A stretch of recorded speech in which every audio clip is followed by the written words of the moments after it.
But first, in just a few hours, the only pirate to survive a run-in with the U.S. Navy will face a judge in New York City.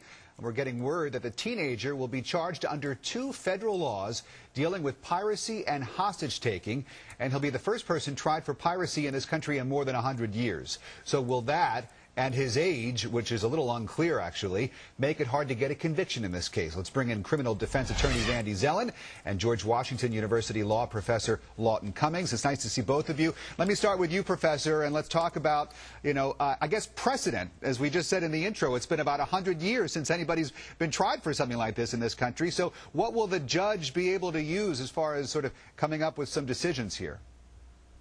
Well, while there is some complicated weave of international law that may apply, basically, if a U.S. flagship is attacked in international waters for private purposes, for money, like as in this case, then the FBI has jurisdiction to investigate, and he can be tried in a federal district court in the U.S. And what about his age? And let me just stay with you for a moment, because that is a question. Originally we heard that he may be as young as 14, 15, 16 years old, but perhaps he's a little bit older than that. How is the court going to really be able to verify how old he is so that they know how he should be treated?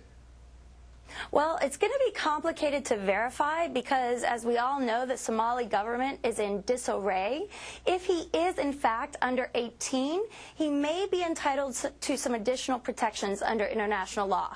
However, the U.S. government must have been told that he's 18 or older to be bringing him to the federal district court today. My guess is that he told them he's 18 or older. Wow. Let's talk with the criminal defense attorney here, Randy Zellen. First of all, is this a case that you would want, Randy? Well, look, you have to now take your citizen hat off and put your lawyer hat on. As a defense lawyer, the first question I say is, why is this kid here? We just cut a deal back in January of this year with Kenya, where we agreed we were going to take suspected pirates where stuff happened over there, and they would be dealt with by the Kenyan authorities. There is a transitional government in Somalia. Give them a chance to show the world they want to do the right thing. Bring this kid over here. Give him the protections of a United States courtroom. First of all, how is he going to assist in his defense? Do we even know that what he did was a crime here? Does he understand that it was a crime? It's a nightmare. He should be prosecuted where this happened. Try him in Somalia. I mean, this is a failed state. This is not exactly the kind of place where we would like to see him get some kind of legal remedy to what happened there. Professor, give him a shot. Hold on one second, Professor. It's laughable. Bringing him here? This is really the best chance for us to get justice for Captain Phillips and for that American crew that he and his comrades attacked. You're darn right. And we need to send a message to the rest of the pirates out there. We need to send 2 messages. One to the world, that when someone is tried in the U.S. District Court, that they will be entitled to adequate defense protections, which I believe he will be afforded. However, the second message we need to send to the world is, don't mess with the U.S.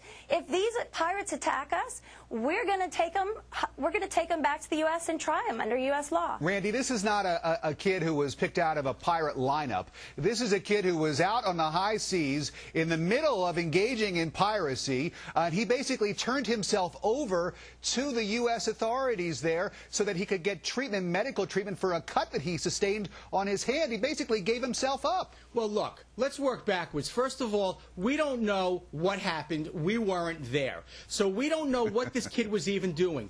Being at a crime scene is not a crime. It's participation. So we don't know what this kid's level of participation was. We don't know if he was acting under duress. We don't even know if he knew why he was there. But I have to say something.